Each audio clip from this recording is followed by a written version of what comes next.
Publik sedang dihebohkan dengan cerita seorang menteri sekaligus bakal calon presiden yang menamparkan dan mencekik wakil menteri di ruang rapat kabinet.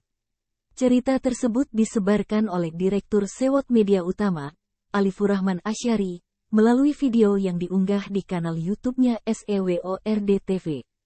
Potongan video tersebut lantas diunggah ulang oleh akun X atau Twitter @triwul82 pada Minggu tanggal 17 September tahun 2023. Gerindra pun membantah isu yang beredar tersebut.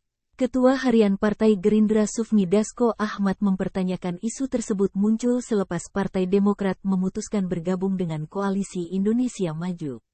Isu itu sengaja dihembuskan untuk menutupi bergabungnya Demokrat.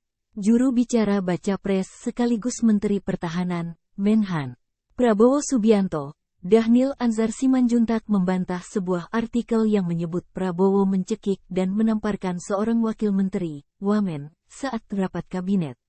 Dhanil menegaskan bahwa informasi tersebut adalah berita bohong atau hoaks dan penipuan.